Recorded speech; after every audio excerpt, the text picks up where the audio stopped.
Okay, hi guys. Like I said, I am Brandy. So for those of you who don't know, Rajesh and I do radio.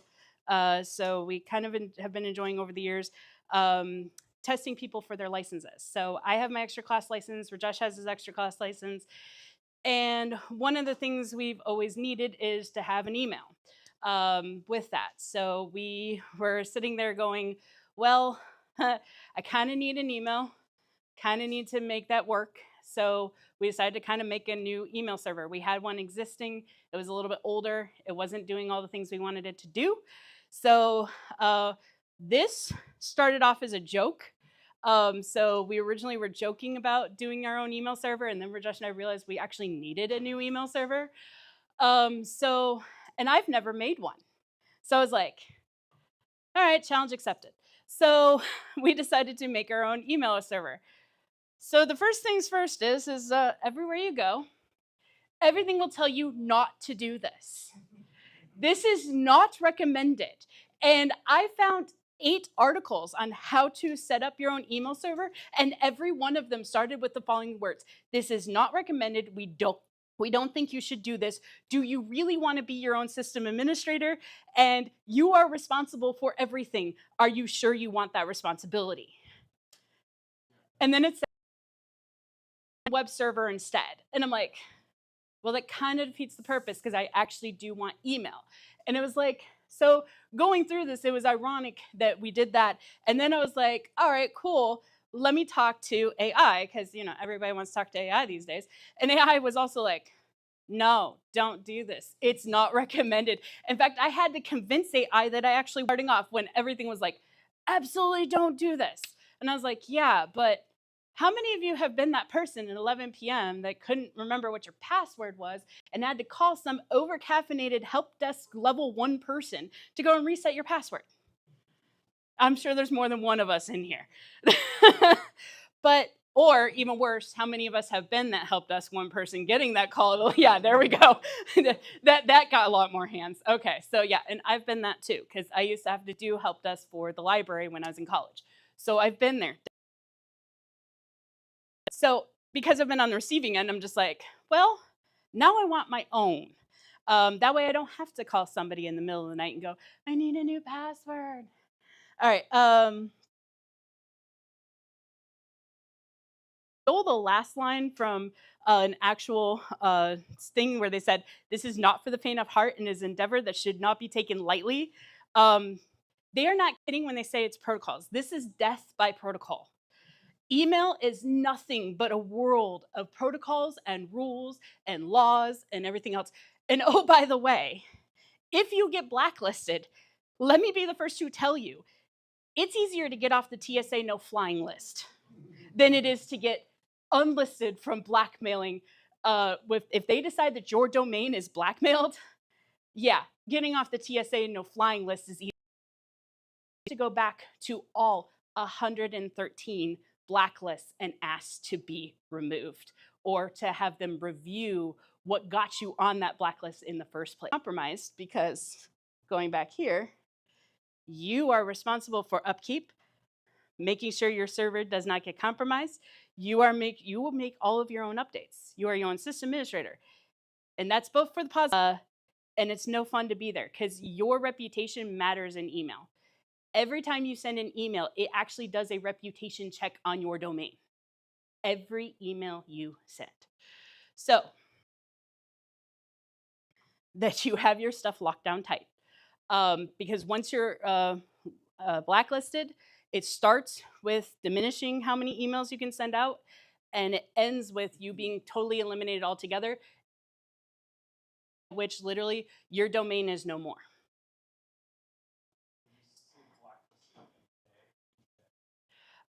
So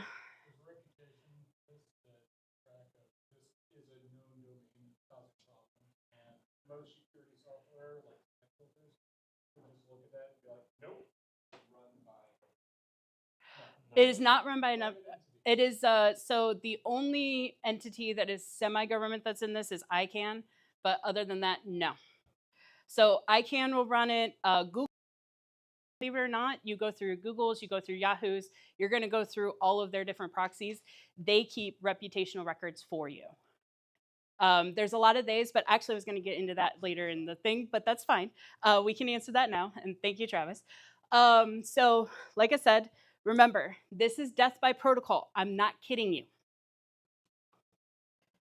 So,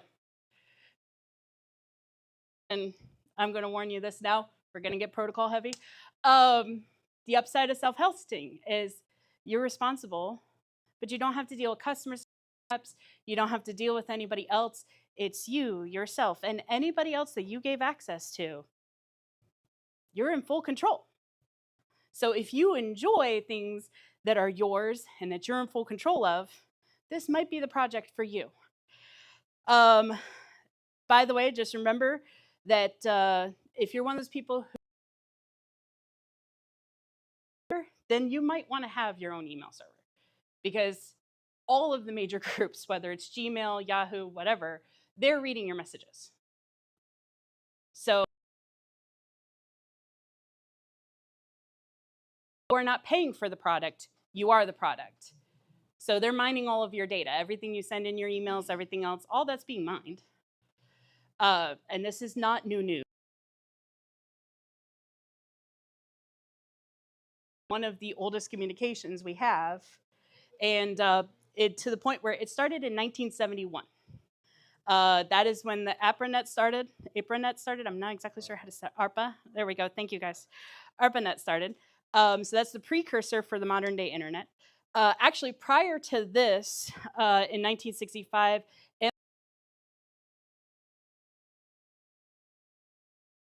Ray Tomlinson actually based his off of, but theirs was only internal. It did not go outside to other computers. Ray Tomlinson is the first one who actually had it going out to specific email traffic or specific users on different computers. So that is why he gets the credit for 1971 for that one. So this is how you send what text started with. Most of the stuff that you guys use today, most of your messaging boards, everything else, all of it started with the technology that was made in email. So we all know the basic parts of an email. I did list them there in case you wanted to read them. But because we started talking about this, this is how email works. You have a sender. The sender sends the email. The sending organization's email server then sends and transfers it out to the recipients, sending to the org's DNS server. You're going to get your published SPF record, which we'll go over in a little bit later. And you're going to get it double checked for the reputation and the records and everything else and make sure the signatures are okay. And if everything's good, it'll get authenticated. It'll go to your recipient's inbox. If it's not, it'll be rejected. Or, which is not on here, it'll go to quarantine, which is your thing that gets registered as quarantine goes to a spam folder, which is not on here. So, if you brave and crazy souls have decided to do this for yourself like I did, terrible idea. Here's some free links to get you started. So we actually used a lot of these to make ours work. So we used the Ars Technica. They have how you set up your own domain. They have part 1, 2, and 3. Also workaround.org. He has an entire explanation on how to do that as well. You're going to probably need also postfix. I highly recommend looking into that, and we'll get into what postfix is in a little bit later. But you're probably going to want that as well, because he does have everything well documented on why you need it, how you need it, and how you. If you want to check your reputation of your email, or if you want to check if your domain is not going to work or anything like that, MX Toolbox and mailtester.com will do it for free. They will tell you if your domain's been blacklisted. They will tell you what your reputation of your email is. They will let you know all of that stuff, and they give it to you in a very lovely report. It's awesome. If not, also, believe it or not, GitHub and GitLab both have tutorials as well. There are other groups out there that have them, but these were the ones that we kind of used for ours. And most of these are free. So that was the reason I gave them to you. Mail Tester, you get the first 3 checks free. MX Toolbox also first 3 checks free. And then beyond that, then you have to start paying for it. But yeah, do some research, figure out what's best for you. Because again, it depends on what kind of server you're setting it up for, who's going to be using it, what organization is going to be using it, how many emails you need. That all does depend as you go through this, what you will need. So beyond that, let's talk about something for a minute. Let's talk about hosting. Residential IPs. You cannot use your ISP at your house, most likely. Most likely, it has been blocked from every email TCP port. Why? Because they automatically assume that every home computer is infected. They go, nope, on any ISP, block all of the email TCP ports. Also, your email provider might just hate you hosting things. Yes, and there is that too. Comcast is actually notorious for this one. Comcast does not like you having your own servers at home and hosting them. Yeah, unless you pay for commercial. So this is why I said you might want to look into ISP. Comcast will try to force you into a business level internet after that, because they will say, no, you're running too much stuff, you're a business. More. If you start putting on too many servers, and they do check this, if you start putting in too many servers, if you start putting in too many devices on there, and they will check, they actually have, I think it's, you're limited to 12 devices is your limit. Anyways, so they automatically assume that, so they have you blocked, especially on port 25. So speaking of port 25, to get it unblocked, they will also unblock the other 3 email ports, and I will get into those a little bit later, that you will need to get started on this. And they are really nice about it. And the other thing is, the other reason we kind of use them, they are on the cheaper end, but also their customer service usually gets back to you within 72 hours. So if something goes horrifically wrong, they are there, they will answer, and they do come and help you as fast as they possibly can within reason. So when we asked to be unblocked, I think we got it within 48 hours. So we used Amazon Lightsail for ours. You can figure out which one you want to use. I will go over Amazon Lightsail in a minute here. And then at that point, once you have started a VM, because we did ours on a VM, you're probably going to want to look at your blocking on there. And again, you can use either MX Toolbox or Mail Tester to see what your DNS blocking is. And again, those are free. So it is kind of nice because you can find out what you can and cannot get into. All right, so you wanted to actually do the Amazon Lightsail? Okay. Well, you head it up, so. So if you go to Amazon Lightsail, we're having a little bit of technical difficulties right now with the Amazon, so we're gonna do it this way. So it's okay. Linux. So for the Linux apps, so they have 3 different tiers. You can select your platform. Yes, Windows is on there. You don't have to use Windows. It's okay. I know we're in a Linux group, but it's okay. If you notice, there's 2 different sections of Linux. You have your app section and you have your operating system section. Different ones have different ports automatically blocked. So if you're building email server, I actually don't recommend most of these because some of the ports will just be blocked and it may not unblock them for you. The ones that automatically will do it are Ubuntu 24.04, not the 22. 22 does not have them unblocked, and Debian 13. The other thing is Ubuntu 24.04 and Ubuntu 24.04 and Debian 13 do come with the postfix configuration already done. You just use the wizard. You don't have to set up your own postfix on that, which is nice, which again, we will get into later. But I highly recommend using one of those 2 because they will make your life easier as you go forward. Just because it already has the postfix configuration, and all you have to do is select which one you want. What do you mean by block on 20? I'm curious about that part. Which one? Because I'm pretty sure you went through it. No, they're not. The ports aren't blocked. The ports aren't all blocked. It comes out of there with every port blocked. Oh, okay. So you have to manually. You have to manually. It's like Firewall D or something. Yes. Okay, so yeah, all Linux and CentOS will also have that issue too, unless you open up. Yes. Okay. So you have So yes, and thank you for that. What does Debian use for instead of Firewall D? No, it's the light sale image itself, like The light sale image itself, like, so Amazon has them all blocked. So out of the box, they are all blocked by Amazon. As they should, because people are careless. Yes, and they run with that assumption. They run with the assumption that people are careless and they need to have everything blocked out of the box. So just keep that in mind. But the nice thing is we found out with Ubuntu and Debian, one, they have come with postfix configuration, and two, they're usually nicer about removing the ports on those, as well as their own Amazon Linux. Their own Amazon Linux, I'll warn you, you'll have to do the dovecot setup yourself, and you'll have to do the postfix setup yourself. They do not come with pre-done with configurations like Debian and Ubuntu will. So just keep that in mind. And then just to show people, even though I know probably no one in this room will ever use this, here's the Windows ones.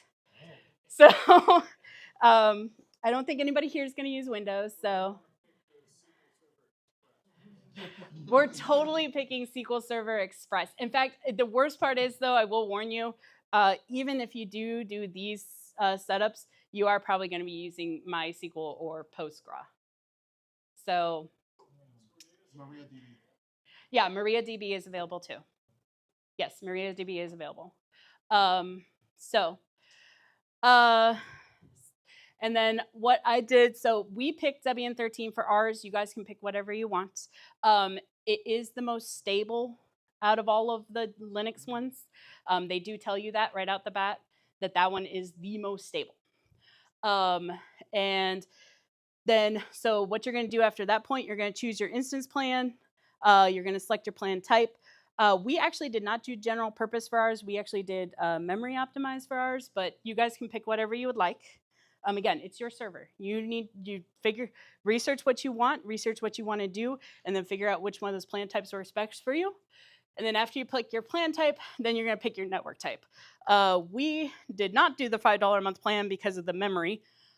We did the $7 a month plan for the memory. And later, if you want to, it doesn't cost anything. You can add an additional 1 gig swap to the instance. So if you do the 512, you can only do an additional 512 swap. So actually, we have 1 gigabyte of memory plus 1 gigabyte of swappable memory. So for ours, and we did do dual stacking. You can do IPv6 only if you want to. Not exactly recommend. But yeah, so we did run dual stack, and we went with the $7 a month plan because of the 1 gigabyte of memory, because it is going to be an email server. All right, so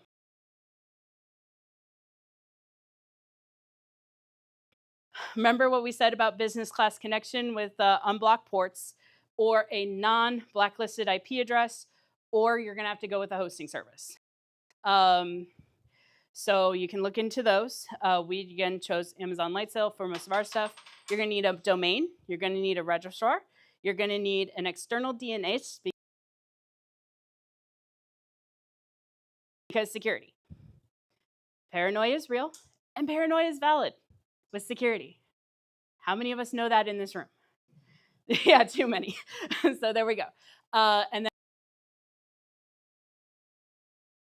again, I'll get into that a little bit more. Dovecot for IMAP, which is your Internet Message Access Protocol. Remember when I said this is going to be death by protocol? Do you guys see how many protocols we got? And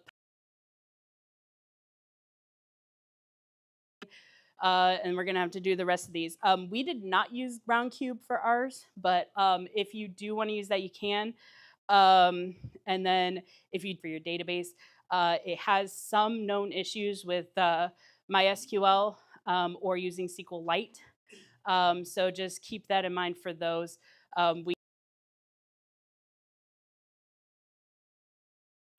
And so on and so forth if you use Roundcube. And I say that because a lot of people use this for me. So first thing we talked about was domain. So DNS. You guys can pick whatever you want to use. We decided for Cloudflare because it's the easiest one. It was the lowest cost for us with the most amount of whatever you want. Like I said, I did list some of the other ones on here. There's Pork Bun, there's Namecheap, there's NameSilo. There are some other ones that are low cost. They just don't have, in my opinion, as good of management tools.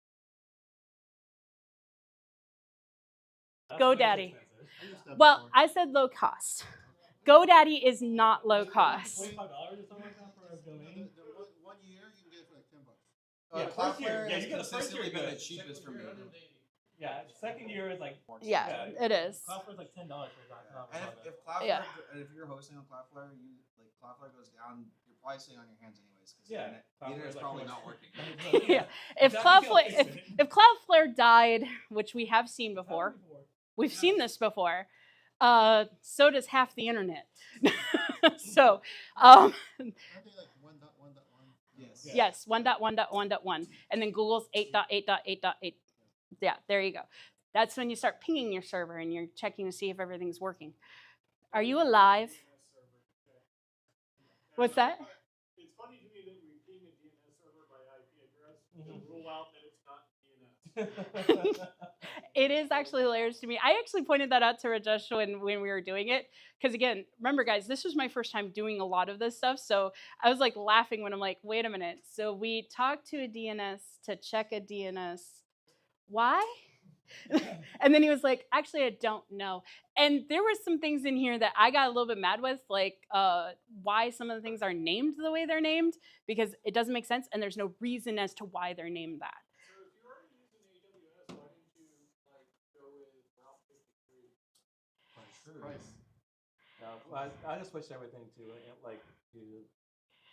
Cloudflare because it was cheaper than So, Route It's 53. It's like they want like $14 or something for .com. Yeah, And that was the main thing. Cloudflare was 10. It was $4 plus, cheaper. And plus they do like the email forwarding for free. Oh yeah, I forgot about that. My Part. other Yeah. domains have the free email forwarding. Yes. This one we want to be less because. Yeah, and oh, by the way, Rajesh was the brave soul who let me touch his email server and build him an email server, and he took his email server down and let me replace it. So this person is a brave soul. Even all these things on AWS is like a pain. Like I can figure it out. I was like, I'm just gonna Cloudflare. Yeah, we looked at it. So Amazon is a little bit expensive, and I will say the other thing with Amazon with the 53, it is not user intuitive. So if this is like me, your first time, you have to do a lot of learning. And there was nobody, and at the time he was actually working, and so I didn't have anybody sitting next to me to tell me. And I was sitting there going, I was Googling everything, sitting there next to Google, and I'm just like, there has got to be an easier way. For finally, I was like halfway through trying to Google everything for this. I was like, is there something easier than 53 to set this up with? It's like Cloudflare, and I'm like, sold. I feel like they raised their prices. Because I was like paying $12 for years. I was like, cool, it's $12. I don't care. I was like 15. I was like, no, I'm not paying 15. Yeah.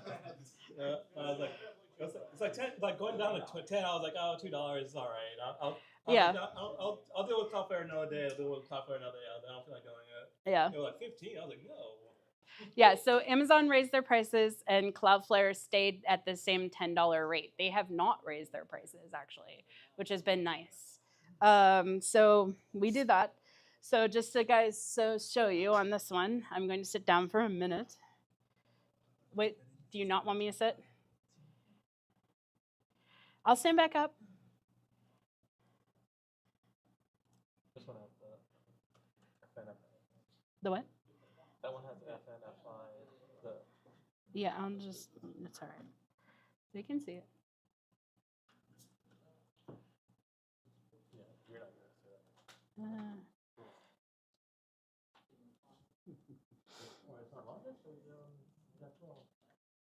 It's on Jack's Laura. Okay. Can you guys read that, or do I need to make it bigger? One bigger. One bigger? All right, can the people in the back read that? Yes. I can't. I was going to stand up. All right, so this is going to be your guys' DNS. So these are all your records. So for your domain name, some of the most important ones, we'll be going over almost all of these, but some of the bigger ones that you guys really need to pay attention to. Am I out of the camera view? Okay. is going to be your DKIM right here. You're going to want both the ED and the regular domain key for this. I will go over that in a minute. But you want both the old and the new for this. The other thing that is important on here is your SPF right here with your IP address labeled. And then the other most important thing, there are other important things, but the other most important thing is your DMARC record right here. Yeah, I was getting there. We were getting there. That's the next one up. I love how. I'm sorry, who's giving the presentation right now? I haven't even gotten there yet. It was the next thing up. So yes, they are right. This is the most important thing right here is your MX record, which we will talk about. And that is where your mail is going. So ours is going to mail.radas.com. So if you ping our IP address, which is right here, if anybody wants to have some fun, yes, go ahead. Scroll down for a second. Yeah, scroll down. Okay. Yeah, the records are low. Yeah, and Brandy can't see either. That's why I said mirror. Yeah, I'm going to. Hold on. We're changing our display. That's mine, yeah. Yeah. Bring me back my mouse. So Oh, you can look at the IP address. You're going to look at it.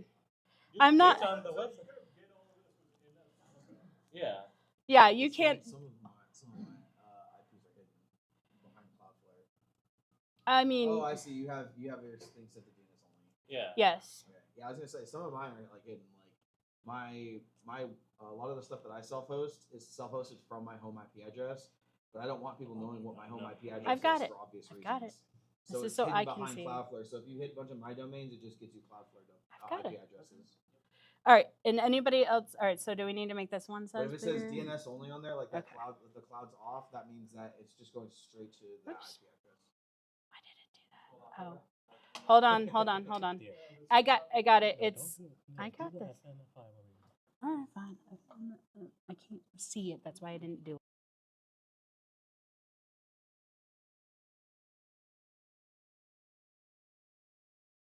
Just let me do this. Why is it not?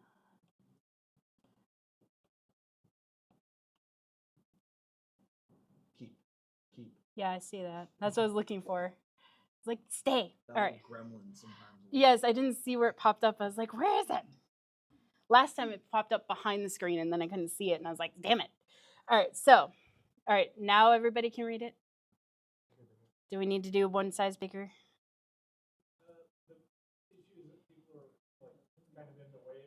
It wasn't that it was small; it was that it was on the on the bottom. bottom. Yeah. Oh, okay. It's like doing like the half thing where it's like the top half of the screen and then it's the bottom. Yeah, we're gonna have to just minimize the whole screen then. Sorry. Like Windows, Yeah, or if you just drag the screen to the if you do it yeah, touch. you drag it to the top. It should be like It's not letting me do my things. All right, hold on a minute. meta key and up. Where is meta key? Windows The Windows key. I know I cannot see the actual key. It's too dark in here. That's the problem I was having. I was like, I could not visibly see my keyboard. I don't have my light up keyboard. It's not all shiny and pretty. Can you see? That should be good. You should be able to just like scroll down. All right. It's just get it over everyone's head. It's still got to be a little bit bigger.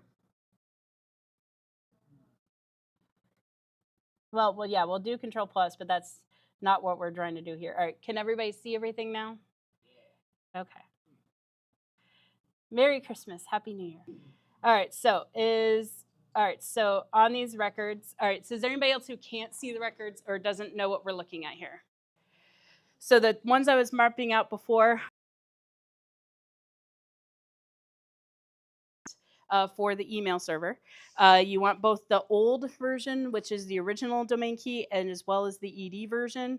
And that will have the new protocols in it. This is the newer version. It makes everything because it will pull it up faster, but you don't get all of your email in one shot because you are getting a smaller amount of data coming to you. So unlike your old DKIM, which will give you your DMARC as your next important thing. This is going to tell everything what needs to go to quarantine, what needs to go everywhere else. Then, like they said, the most important thing on here, right here, is your MX. So this is Cloudflare. You can go into your DNS, you can see your records, your analytics, your settings, but you can also see all of this for your overall setup for everything that you need to have. And you can do AI crawl control right here. So you can control what AI can see, what AI can't see within Cloudflare's permissions. So you can also give it so it can only have portions of the data, and everything else you can actually do AI crawl control on here if you want to do that. A lot of websites are going to be starting to do this because a lot of people are not happy about AI crawling all their. New York Times just locked theirs down completely. And then they made a separate AI section so that all the bots can go there. And then they have other section. That's what I want to know. everything behind a paywall. They will. I swear. They do. They want to keep everything behind a paywall. I will not lie to you. This is for paywall purposes. And they're not the only ones doing this. ESPN will websites and groups who have started doing this. And you can do this now with your smaller website if you'd like and do crawl control on it. So just to give you an idea. And that is from Cloudflare, which is nice. Use will have that AI crawl control. I just want to bring that to your attention. Also, if you want to see how your server is doing, you can look at your analytics. You can do investigation. You can look at your SSL and TLS down here. You can check all of your credentials if you want to, and all your security. So just keep that in mind. Now, back to email server land.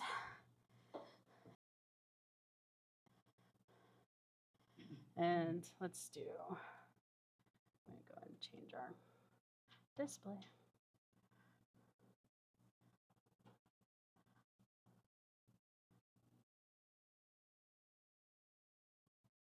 Oh, it did not go to none. That's weird. All right, fine. Function, where is it? 5. I cannot see. Thank you. Ah, that'll help. Gracias. All right, so if at first you don't succeed, use the keyboard shortcuts. All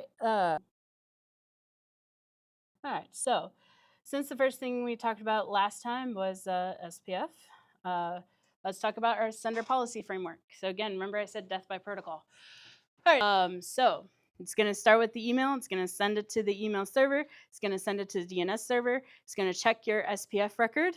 Remember, we put one into our DNS. I showed it to you at the bottom there. And then it's going to go ahead and check that. And then if everything's good with your SPF, this is only one of 3 things that matter for sending an email, then the email will go through. If it doesn't check it, in your spam box or not reach the recipient whatsoever. Most likely, if your SPF record is wrong, it most likely actually won't get to your recipient at all. Most of the time on the SPF record tech, this is one of the major ones. This one will actually stop it. It will say, no, this person doesn't have permission to send any emails. No. Email.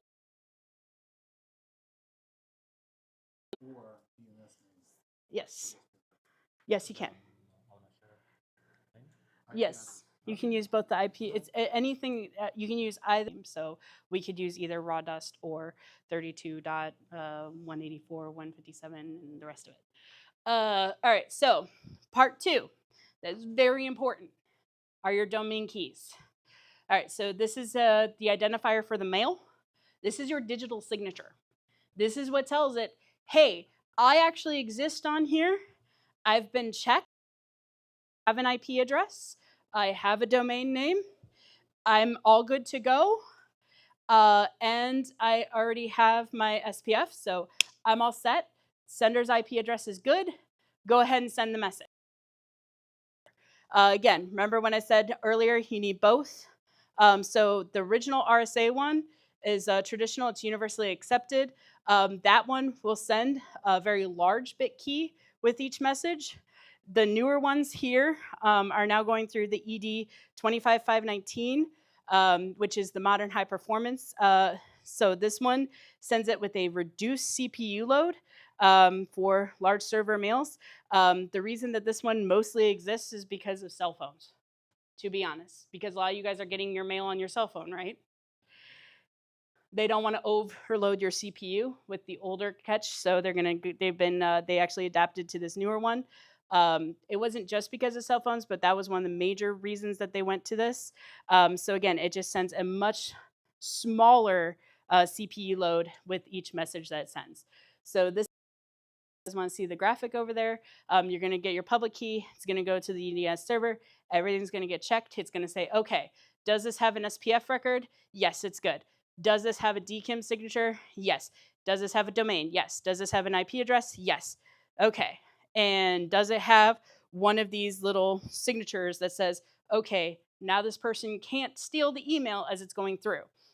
So this also makes sure that the signature sends through and it says, hey, also, by the way, nobody intercepted this mail as it was coming through. So nothing was stolen, no email was spoofed, everything is good. So last but not least, the important things other than your MX, your DMARC. This is your domain-based message authentication, reporting, and conformance, or as I like to call it, gobbledygook.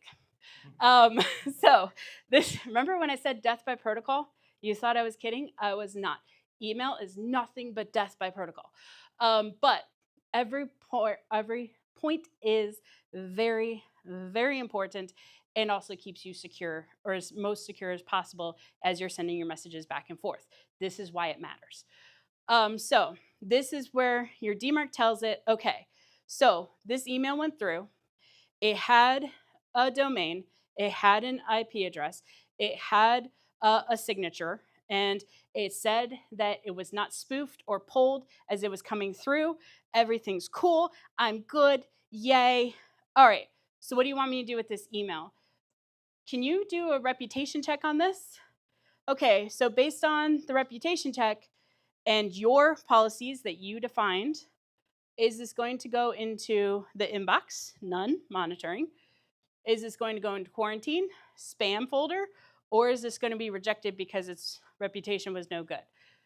This is where DMARC is the one who makes, basically this DMARC record makes this decision. Also, your DMARC is what protects you from email spoofing.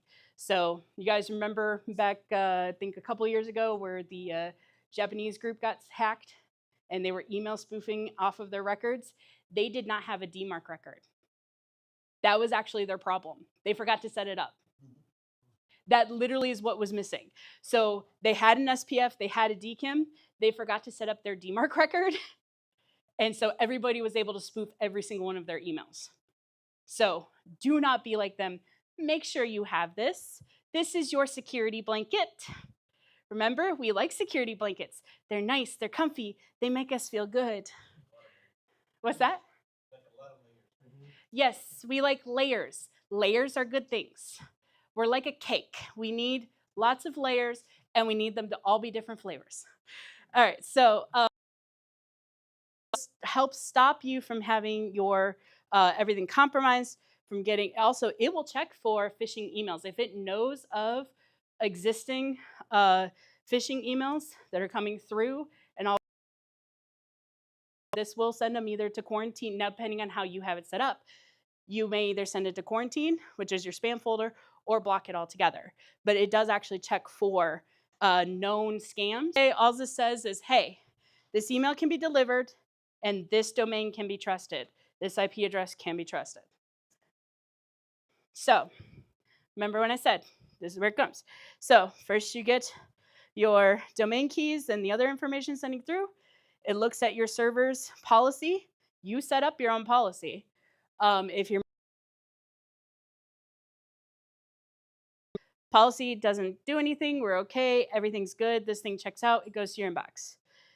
If it says no, then it goes to either spam folder or rejected. And then if it gets rejected, it will actually go back. It will ding your DMARC policy on your server and hit your reputation. or it will deliver the report to the other server. And again, it will do a reputation. All right, so this was the thing I never understood. Why is it called a pointer? Seriously, why is it called a? Somebody explain this to me. Thank you. Sure, we'll go with that explanation. Because I was sitting there like, but why is it called pointer? All right, so you have your pointer record. About this earlier. So the regular DNS path is to basically take your domain name and then it turns it into your A record, your IP address. But if you're doing the reverse of that, basically you have somebody's IP address. Most likely it came to your server and you're trying to backlog it, try to look it up. You're trying to find out, okay, and you look up their pointer record and it will tell you, hey, here's the domain name. So for ours, we looked it up. I literally fed it my IP address, and then it spit it back out and said, hey, this so it'll point it back to you. So again, so your pointer record is going to go and find, or is going to be a DNS record type, and it is basically going to take numbers and turn them into names. Or if you do the reverse of that, you're going to, or I'm sorry, if you're going to do the forward of that, you're going to take the name and turn it into numbers. It's the easiest way I remembered how to do this. So you don't have to take that as that. That is just me being, this is how I see it. But basically, it's going to take whatever you send it, and it's going to give you the verse of that information. So whenever you hear somebody saying, I did a reverse DNS lookup, this is what they did. They took they took the IP address, they pulled it out, they got their DNS information. So they know what domain it belonged to. So this is how I kind of found it to be a little bit easier to understand. But again, I was sitting there going, but why is it called pointer? I'm like, it's a name. Why don't we just call it a domain name or just leave it as a name? So whenever you hear people saying the reverse DNS lookup, this is how it works. All right, so remember I said protocols, and did I mention protocols? I was not over-exaggerating. All right, so other things that are important: mail user agents, mail transfer agents, and mail delivery agents. So this is where it starts. You have your email programs, email clients, Outlooks, Thunderbirds, whatever. Basically was run on your computer. Have your mail transfer agent. This is going to be where it transmits the email between the servers, and the application starts looking to make sure that everything is good before it sends. So we use postfix. It goes between the desktop and the server, and that one's going to be looking at the messages from the mail server and figuring out which inbox it's going to go to. It's going to check it against the POP and the IMAP mail protocols, which again we will get into in a minute. And then just remember, your mail transfer agent isn't going to do you any good without a mail delivery agent. So if you don't have postfix or any kind of other mail transfer agent, your mail delivery agent isn't going to work. It's dead in the water. For our mail delivery agent, Dovecot go together like peanut butter and jelly. And they are the best mail transmission and delivery service for the cheapest amount. There are other things. You can use whatever you wish. I preferred it's quality and cheap. It is. It's free. That's the whole point. Cheap. See, we like this word. See, postfix. You're being slow. Thank you. So postfix and Dovecot are free. So remember I said cheap, free. We like free. We are Linux. We like free. Are we not?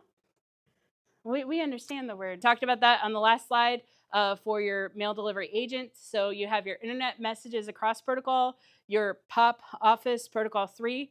Now, here's the thing. POP 3 is a little bit older than IMAP. POP 3 is one of the IMAP uses port 143. And the other thing is IMAP is what a lot of web services are going to. Almost all of them use IMAP. Not all of them that we saw used POP 3. There are a few that are only POP3, which is AOL. I was shocked by that one. Who's probably from the 90s, sending email. You got mail. Yeah, you've got mail, exactly. They would not be able to get it if you block this port. So make sure you open port 110, because remember when I said with AWS, everything, all the ports are blocked outside the box, like out of the box. You're gonna have to tell it to open port 25, 110, and 143. So that is to give it the protocols for sending the messages across, which is gonna be for POP3 and IMAP. Again, these are just protocols, and they do actually work differently. Takes them across all of your devices, whereas POP3 downloads the email to one single device and deletes it from the server every time you go in and out.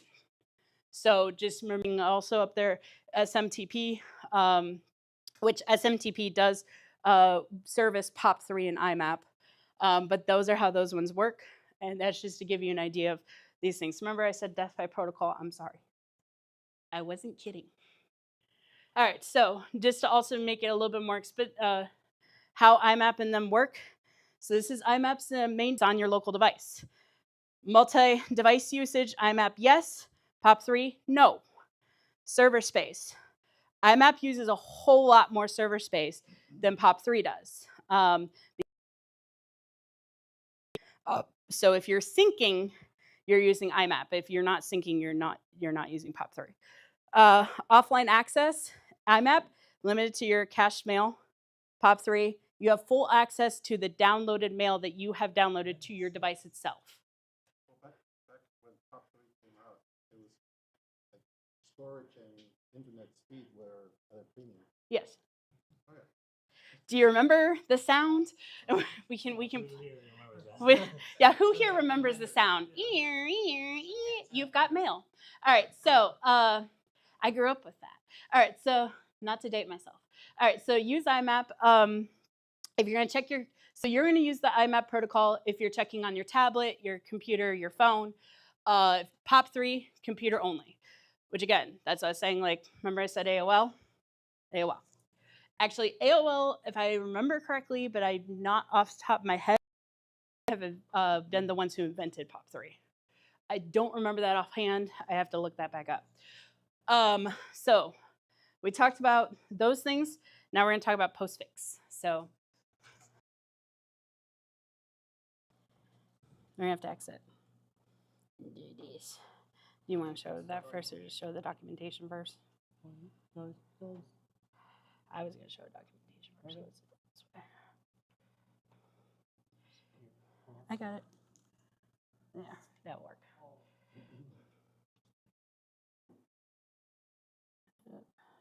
No, you have to press I got the tab. All right. So postfix, which this is going to be hard for you guys to see. All right. So postfix matters a lot. Why is this not written? There we go. Sorry, guys. My computer's a little bit delayed. I am asking it to do a lot. This way. I'm getting some delay. All right, so postfix. So we are on a standalone internet host. So if you're setting up postfix on a standalone, by the way, guys, this is the actual postfix documentation. And I will go back and show you how to do it. But this is your postfix documentation. I used this. This actually helped me. So you can actually look and see. So you have we did. You can actually just enter all of these in there as you're going if you want. But there are other types. So I'll go ahead and go back on the thing and show you the other types. So we were on a standalone. If you want to, there is postfix for hosts without real internet host names.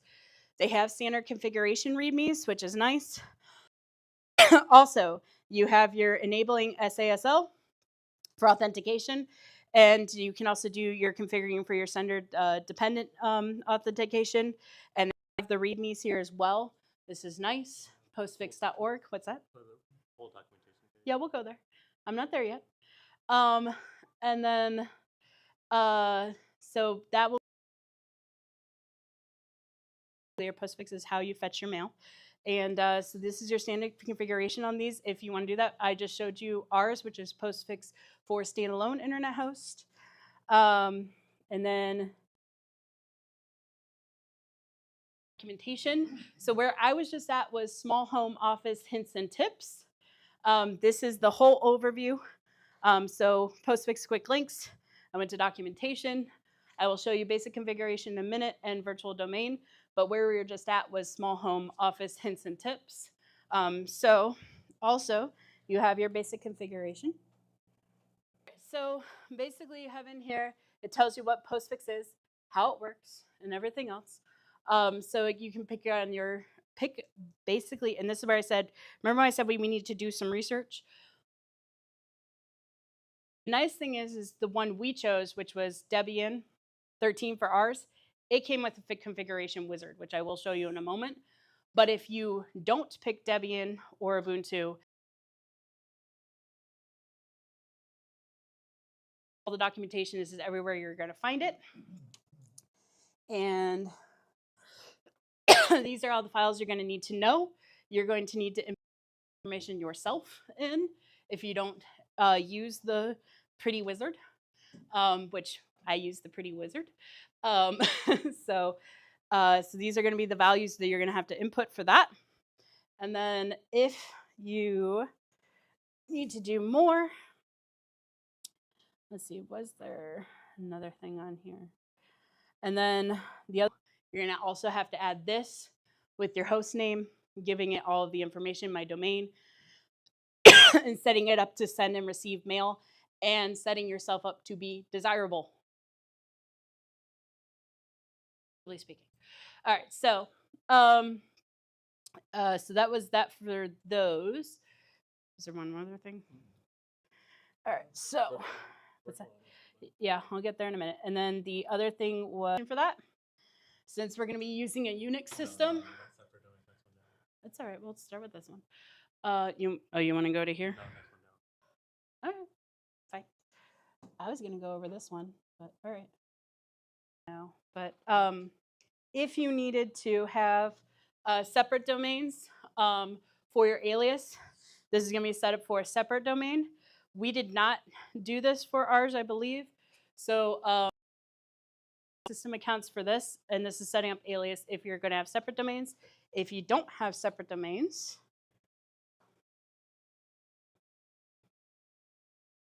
for non-Unix users, now let's scroll down more.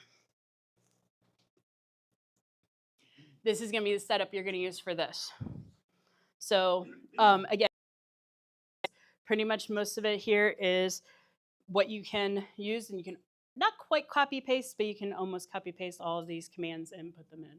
So this is what our wizard's going to be doing. So I will show you guys the wizard in a minute, but this is for your aliases. And this one's for the non-separated domains, non-Unix users. So again, they do have it divided out. You can pick which one applies to your situation. They have the nice thing up here, ML forwarding and hosted. So if you need any of those things for your email server, nice thing is it's all available here at the postfix documentation, literally postfix.org. They have everything up there that you could possibly need. Just to kind of give you an idea of where this thing came from. What is postfix? It literally lives on a mail server. So this is Weiss Benna's, and don't ask me if I said that right, because I'm pretty sure I didn't, mail server with the IBM research team. And they have continued to update this thing for the last, what did you say, 28 years? So yeah, they've been keeping this up for that long. But like I said, if you want documentation, documentation.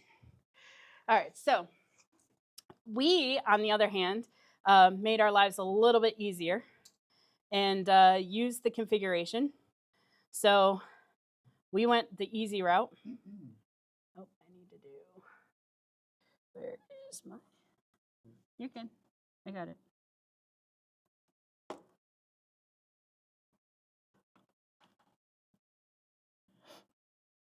All right, there we go. All right, so here is the configuration that comes up if you use the Debian or the Ubuntu 24. Nice thing is they give it to you.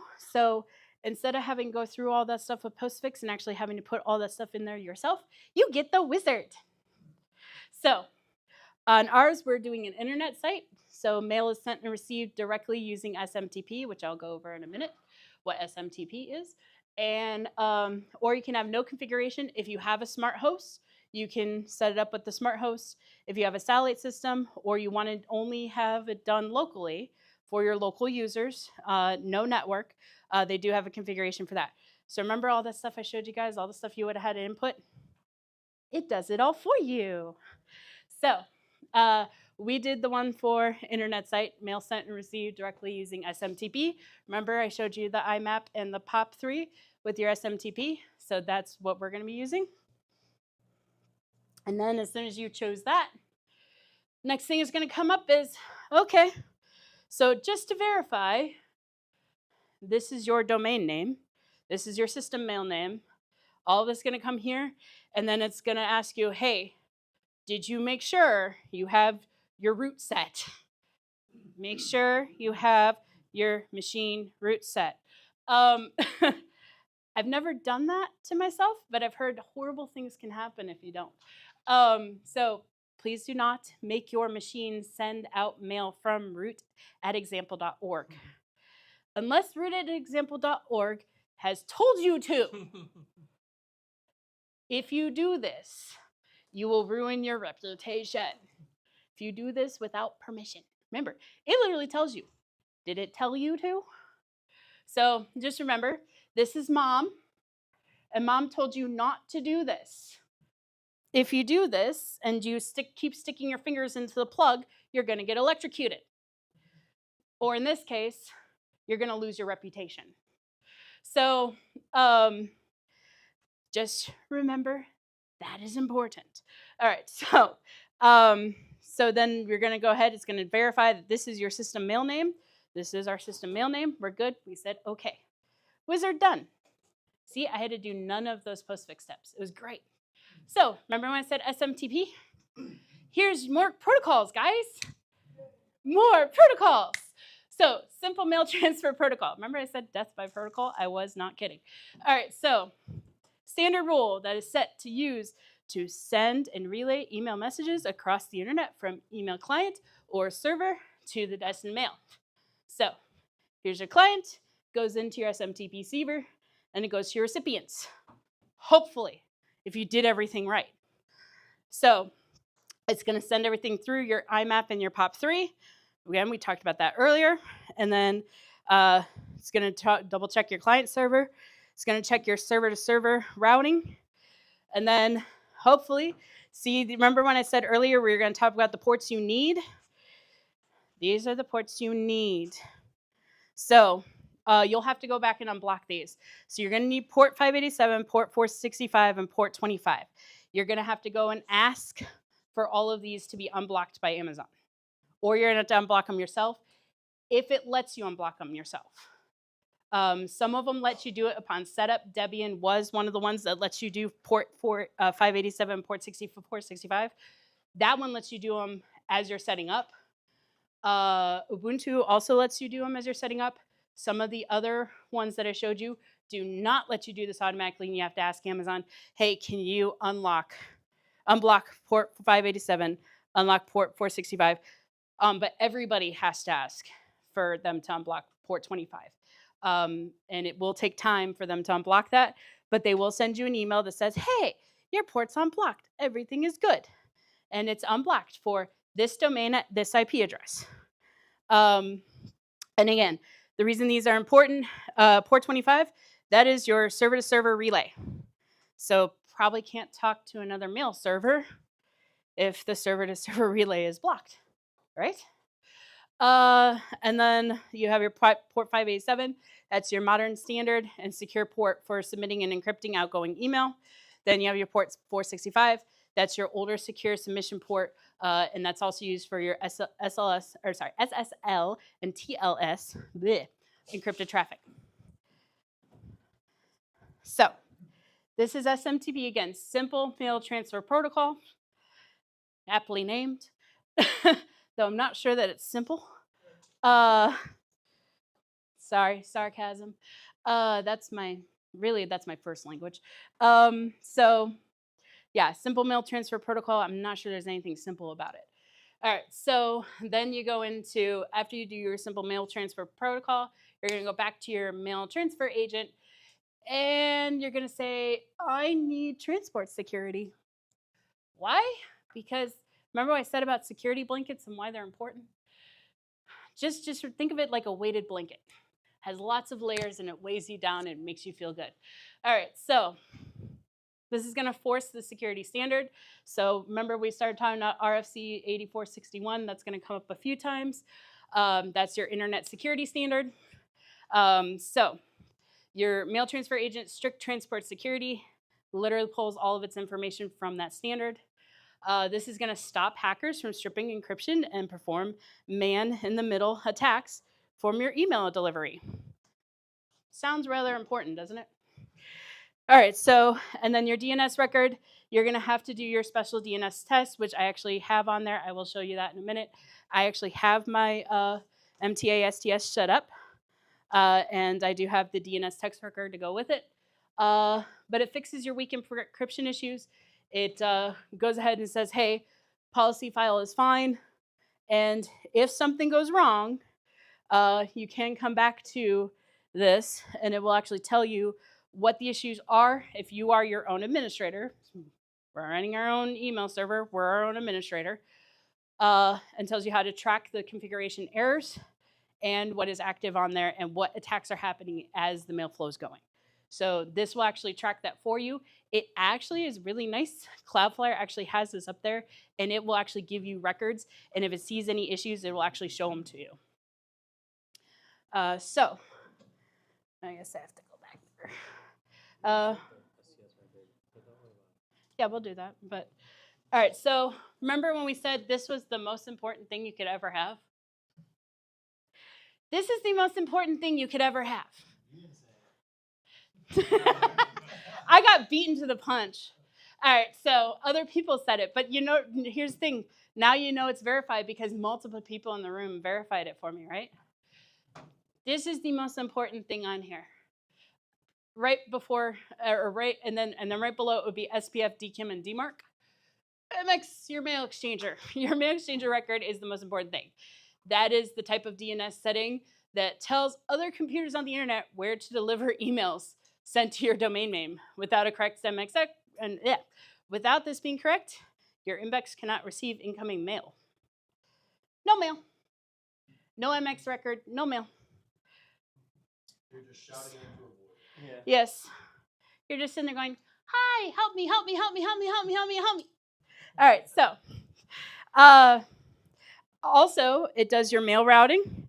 It actually keeps the record number. The lower number means the higher the priority for sending the server, and tries the lowest number first. So remember that it does do all of your email by priority. The lower the number, the higher priority it is. Failover backup. How many of us know how important this is? So this has failover backup. If your main mail server is offline, the sender system tries to the backup server for the next lowest priority number. Yeah, that might be important. And then must point to a domain name. So again, your MX record must point to a domain name. You notice I showed you ours is pointing to a domain name. And then also remember, it must point to a valid server and never directly to an IP address or a CNAME alias. So remember when we talked about aliases earlier? You do not want your MX record pointing to an alias. Bad juju. All right, so checking records. You can verify your live setup using an online checker. Again, MX Toolbox and Mail Tester are really good for this. If you want to check and make sure everything is good, use those. You can test them for free. See, we like free. We like being a cheap date. All right, so email server reputation. If you haven't heard me say it a billion times, this is important. Guys, this is important. Email server reputation is a trust score assigned to your domain and IP address by mailbox providers like Gmail and Outlook. It determines whether your email will reach the inbox or get sent to the spam folder or not get sent at all. This is important.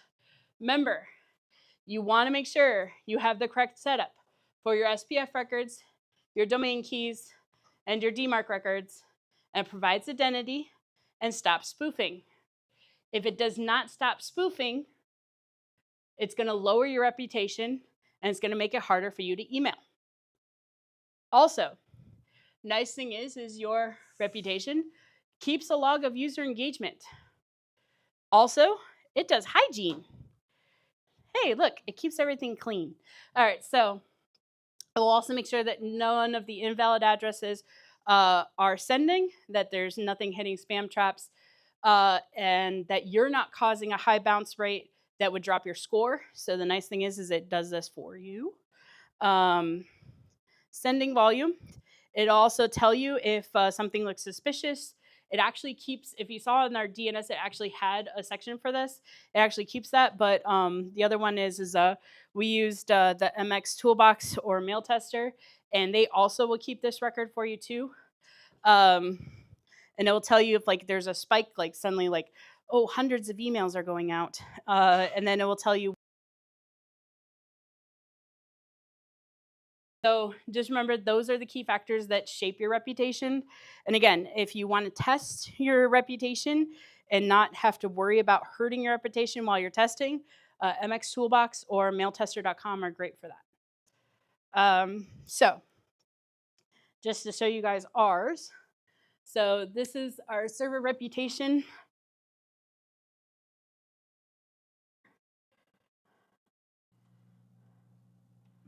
Bye-bye.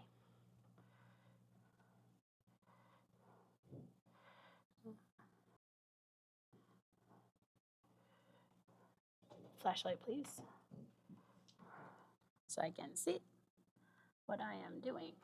You got pretty dark in there. Yeah, yeah, but the keyboard didn't light up and I'm like not be able to see. So this is mailtester.com, and I did use it on my thing a week ago. So our mail server's been up for about a whole month. If you do this, you can go here to the dashboard. You can give it, there we go. You can give it your email up there, so for your verification, and then free plan, see, free. You get 3 checks for free, and then it does deliver, so I'm 100% deliverable. I'm 100% valid, and it even has an agent API score. I have a 40 for an agent API score, which is awesome. And then it does domain monitoring for me, which is nice. So it's actually tracking all of my ones. It even tells me all things that got changed. So an SPF record was published for this domain. DKIM records were published and detected. DMARC record was detected. It will constantly keep looking at this. So it's saying, yes, your email server is healthy. MX record changed. If this was not you, so you notice it even told me, hey, this changed. You want to look at this. And it will do even the DMARC reporting. So it's reporting that we are good to go. Everything is good. How many emails do you have? So when you do the test, I'll show you that in a minute for delivery. What's the question? Inbound emails or?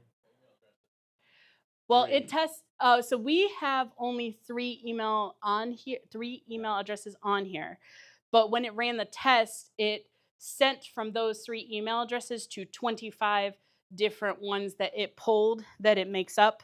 So when you go to do deliverability, you're going to go into inbox placement. You're going to start a new test. It will give you 25 test emails to see if it's working on things like Gmail, Yahoo, and whatnot. I'll actually show you that in a minute.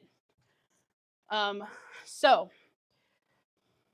this is one of the reasons why your reputation is important. So since, oh, and wait, to answer, before I do that, to answer your question, it actually tells you this. Well, we'll go over that in a minute.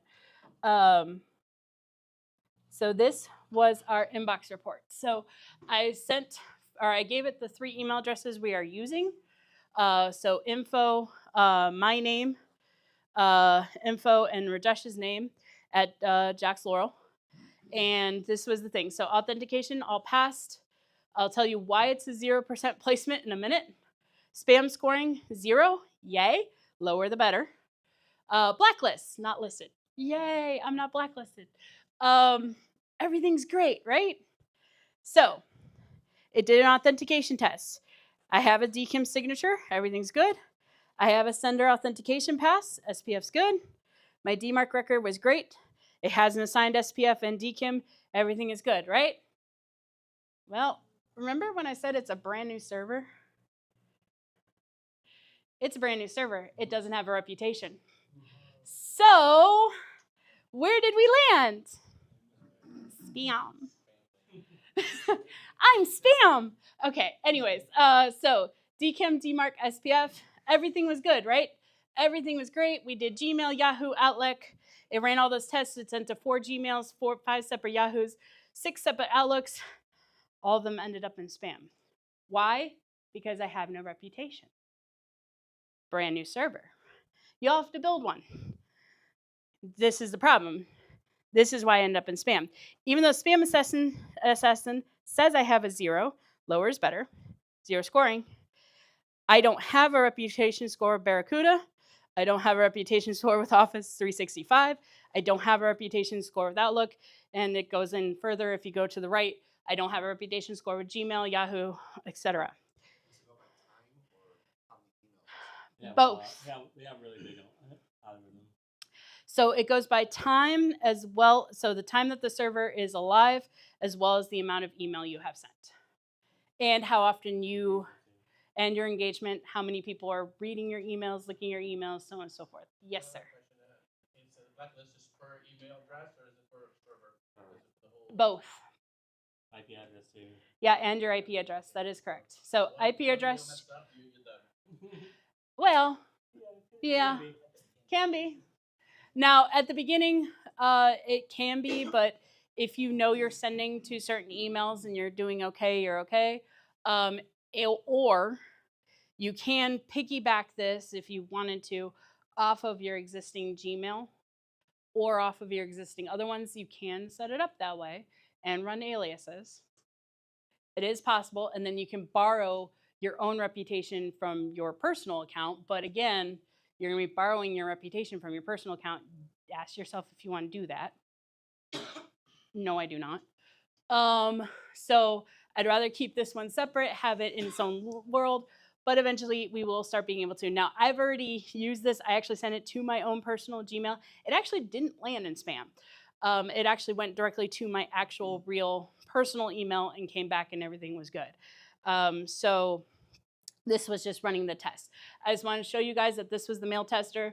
And again, this mail tester, you get 3 free tests in each section for email verification, deliverability, your API, your analytics, and it keeps all this information.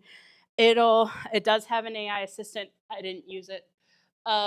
If you want to have that. And then the other one you can always use is MX Toolbox, which I don't have open, but we'll look at it. Ooh, look how dark it is. It was a dark and scary night.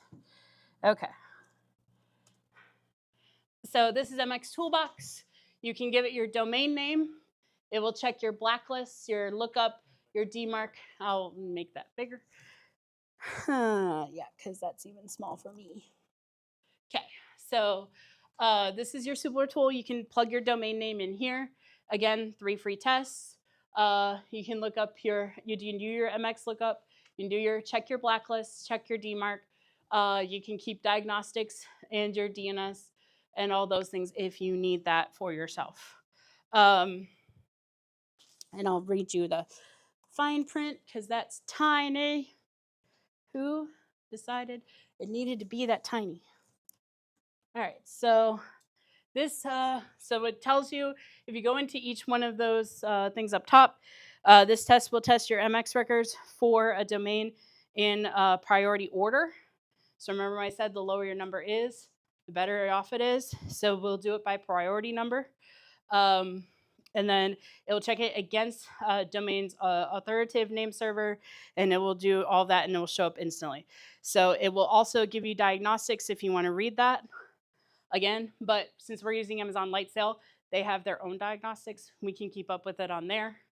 And then since we went over them real quick, just a reminder, guys, on this.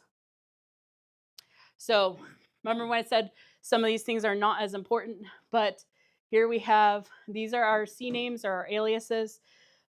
Here's our DMARC record. Here's our MX record. And here is our, also our Google site verification. You might need that. Here's your SPF.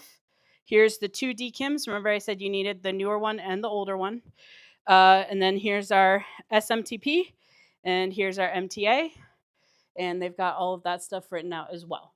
And we have them all set to DNS only. The only thing that is proxied are these 2 up here. So again, this is setting up your DNS, making sure everything's good. This is Cloudflare's. Everybody has their own thing, but just to give you an idea of what it looks like on the DNS. But since we actually went over the MTA, the SMTP, here are the records for those. They're actually written up in here. So I did add records for those. And then also here in our MTA STS, there is our thing. So we're all set to go, our IP address. So our IP address is listed here. Everything is hunky-dory. And yay, our mail server is off and running. So any questions?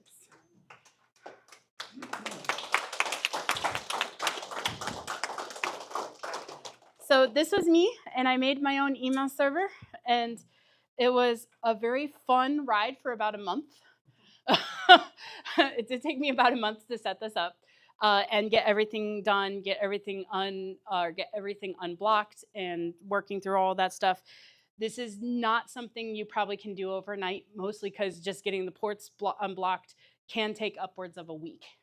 So just keep that in mind when you start doing this.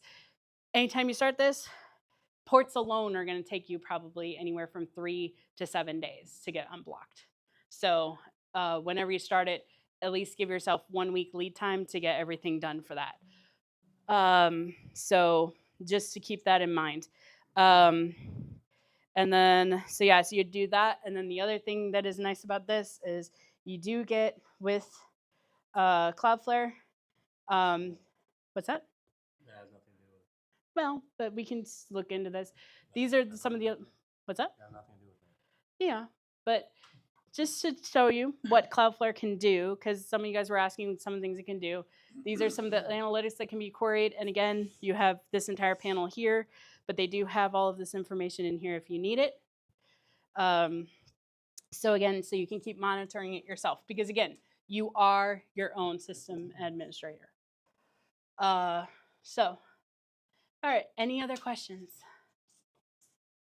The Lightsail comes pre-bundled with Postfix, because I've used AWS and I usually just spin up an EC2 instance, like some small device. I install Linux, go through all those steps. So, but I've never used Lightsail. It doesn't come pre-configured, like, so you have to still install, like. Okay, so app install, I'm getting so. there. Hold on. Let's do this real quick. All right, so if you're going to create an instance, so this is Lightsail. We're going to create an instance temporarily. I'm not going to go into it, but I'm just going to show you. Well, compared to EC2, what's the difference between Lightsail and EC2? Size. Pretty sure it's like maybe it's lighter. Okay, so we can pull an E2 instance if you want to. I can show you a little bit, but so the postfix question that you asked. So we found that out by doing research. So when I typed in which kind of instance would I want to use on Amazon Lightsail, because I wanted to keep it cheaper, it actually told me when I Googled it that Ubuntu and Debian both had the postfix configuration wizard, and then told me none others have it. So I found that out by Googling. Like EC2, like I think there's an EC2 image for Debian. I'm not sure. So that might be the difference between the EC2. No, it's just the images that are available for EC2. Like I thought EC2 like only had like the Amazon Linux images. I wasn't So sure. when you're doing your console, and this is our home one, you can pick which kind of instance you want. We did light sail because we were trying to do smaller and cheaper, and we didn't need anything bigger than that. So Like if the you, pricing for the EC2 was actually more than yes, the, it the is. small instance than the light sail. Yeah. Yeah.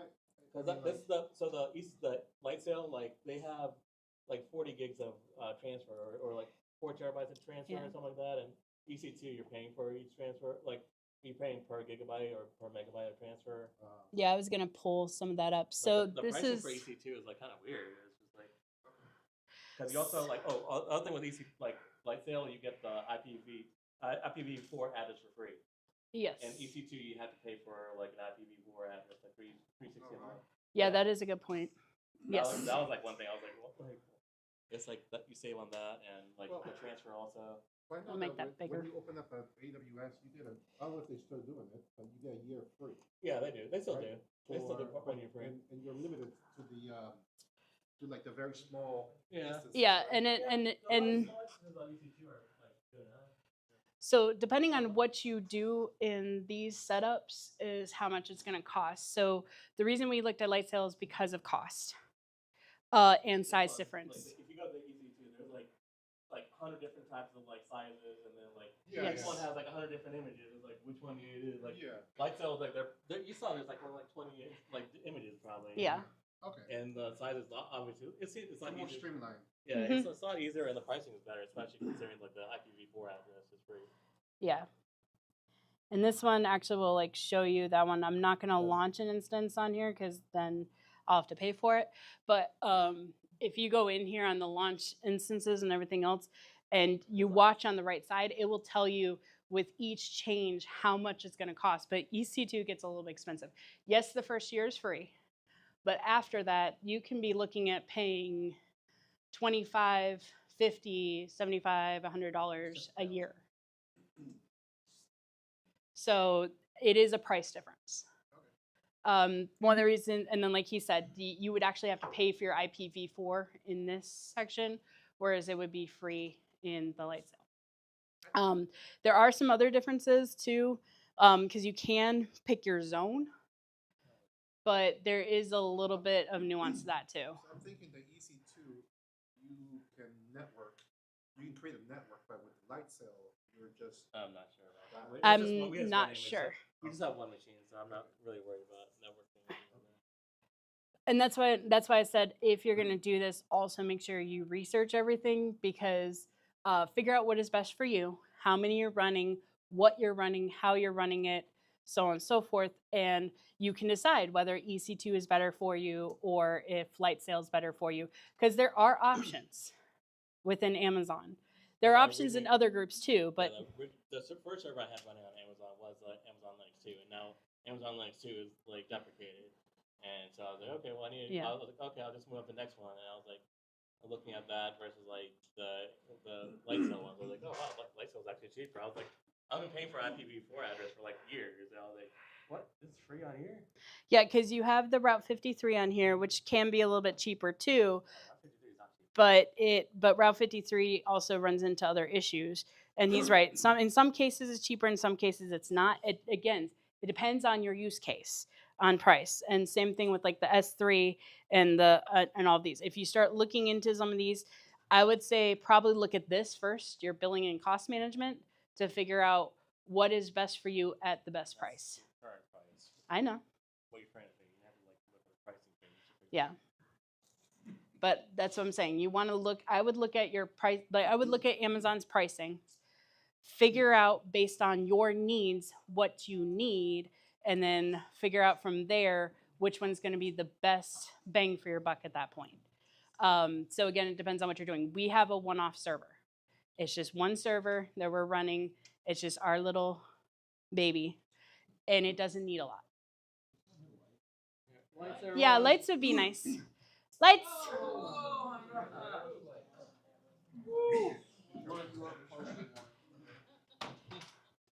Is that where we're supposed to start singing darkness? Okay.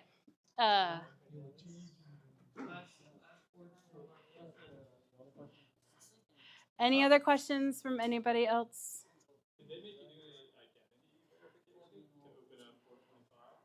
No.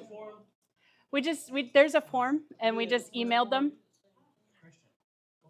We actually gave them a form, emailed them, gave them our domain name and our IP address, and said, hey, can you unblock port 25 for us on this? Yes. Yeah. Why you want it unblocked? Apparently, I guess my email just said sure. I don't know. I guess I have one of those faces. Are there any other questions? Feel free to ask. We're not being kicked out. Yeah, we're not being kicked out by any means, and our reservation's at 9 at Colhane, so we got time.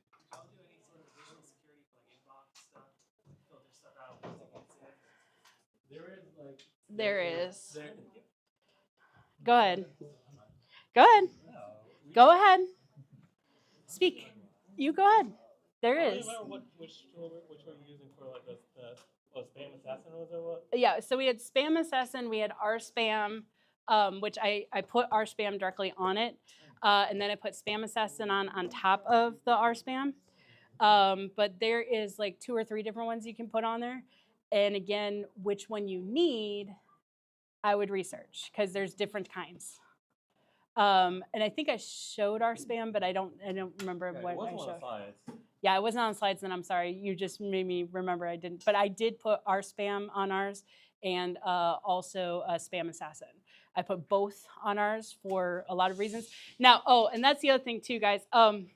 Just remember, marketing emails don't count as spam, even though we'd all like them to. Yeah. What's up? He said we're fine on time. We're not kicked out till 9. And actually, their class isn't until 9:30, so. But our reservation's not till 9 anyway, so we're fine. More questions? Any more questions? And then for security, you can use SSL, TLS. You can start looking into those. There are other things, because I know you asked the security question. There are other things with that. But like I said, and I forgot to put this on the slides. I use Spam Assassin and RSpam for ours. You can choose what you want to do. Also, Clam AV, that was the other one I put on as well. So you can choose what you want to do. And here's the thing. Sometimes the old things are the best things. There's a reason they're still around. And I liked free. So if you notice, I said I wanted to be a cheap date. So I went the cheapest route possible for what I needed. I cost $7 a month. I know, right? Aren't you so happy for me? But also just, yes, always check your security, check your reputation, and check and make sure that everything's up to date with all of your settings. The protocols do get updated on these too. And if they update the protocols, you need to update yours as well as they're updating them. So RFC 8416, I'm not looking at the number off the top of my head, did just get updated this year. So ours is with the current 2026 update. So just keep that in mind that they do update these policies. Email is not dead, even though I know everybody in Gen Z and Gen Alpha keeps telling us it is. Email is not dead, and you do need to check these things. And when I say it's not dead, yes, they are still checking everything, and they are still updating all of the policy to go with it. So remember when I said this was death by protocol? Death by protocol. This is tedious and annoying, but somewhat worth it at the end. And I'll put an asterisk next to somewhat worth it at the end. But if you ever want to teach yourself a whole lot of things that you never knew or never had to come across or never had to deal with, it's a good way to do it. Okay, I was going to hand it to you. I think so, unless somebody else.